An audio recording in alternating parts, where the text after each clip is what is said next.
Well, this is Outdoor Gear Guy. Today I'm going to be sharing some reflections that I had on Heather Anderson's Thirst. I've been consuming a lot of travel memoirs about hiking in order to prepare for my through section hike of the Appalachian Trail.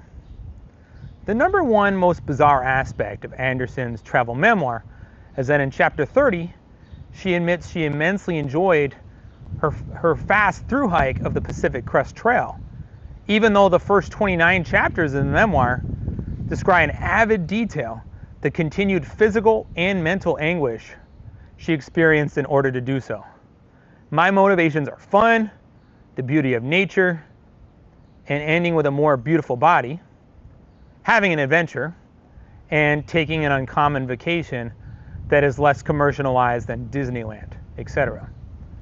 The physical endorphins I have experienced from shorter hikes, the feeling of being high after carrying a heavy pack through the mountains of Pennsylvania, is something I look forward to experiencing again.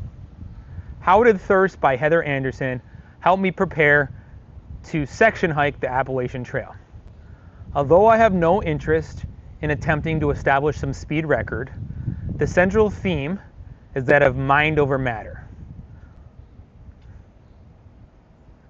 While I would think the capacity to carry a heavy pack or to ascend high altitude mountains would be the primary consideration for a through hike, surprisingly, the primary consideration turns out to be grit or psychological toughness, which includes perseverance when confronted with physical and emotional challenges. That is the most essential quality necessary to complete a through hike. I would describe the author, Heather Anderson, as a sort of anti-Cheryl Strayed, yet they both have many parallels. Strayed got divorced in order to experience sexually with many men, and later Strayed developed a heroin addiction. I think Strayed did so for multiple reasons. Strayed got into anonymous sex and drugs out of experimentation because she is a hedonist thrill seeker, out of low self-esteem, and to self-medicate the loss of her mother to cancer and the traumatic experience that she had with her abusive stepfather and with poverty. Both Anderson and Strayed had an episode on the Pacific Crest Trail where their encounters with men made them afraid for their lives as solo hiking women. Anderson struggled with body image issues after graduating high school at 200 pounds and self-medicating by eating Oreos. Anderson was divorced as well, but did so because of her drive to complete her personal goals, which included setting a world record time completion of the Pacific Crest Trail, which had previously been set by a man, Scott Williamson, who completed the Pacific Crest Trail in 64 days, 11 hours, and 19 minutes.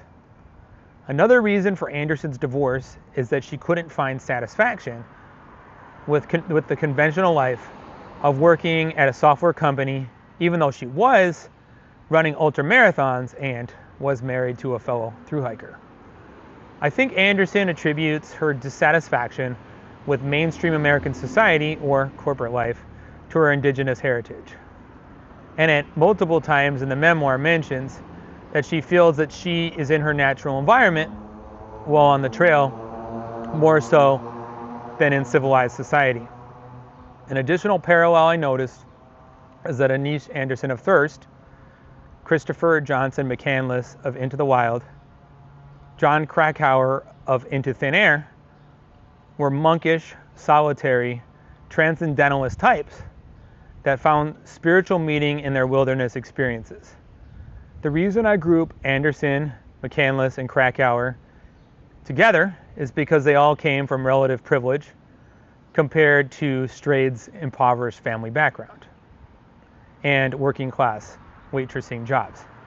Anderson had at least a solidly middle-class upbringing and chose to pursue through hiking over pursuing professional opportunities she could have received from her college education.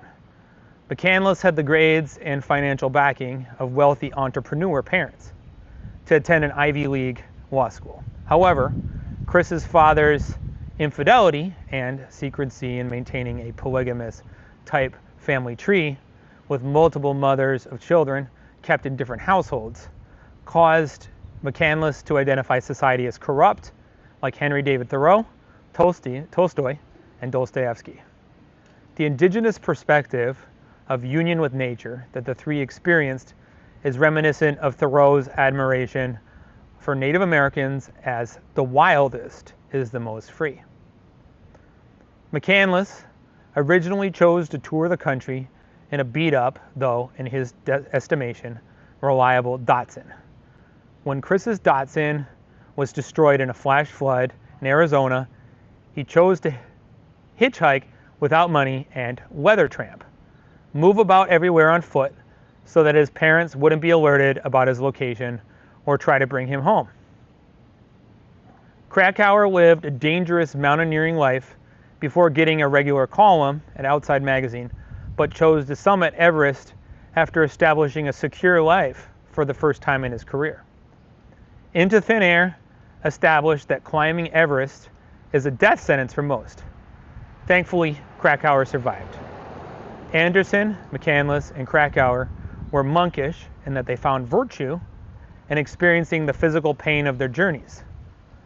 This is a blend of Catholic self-immolation, like monks that used to whip themselves, and the gratification in the absence of pleasure of Calvinism. Anderson and McCandless were both scholarly individuals. Anderson and Krakauer were both able to thrive in their athletic endeavors on little sleep. While I appreciate Henry David Thoreau, Tolstoy, and Dostoevsky, I am not a transcendentalist. I am embarking on this journey for the opportunity to attempt something physically challenging, lose weight, have an adventure, take beautiful pictures of nature. I will also evaluate backpacking and camera products for my YouTube channel so I can develop a first-hand perspective of what products are durable and quality enough to thrive when confronted with the rigors of the trail. Like Mark Clegg, I will be section hiking the Appalachian Trail because work and family commitments prevent me from taking a 5-month absence.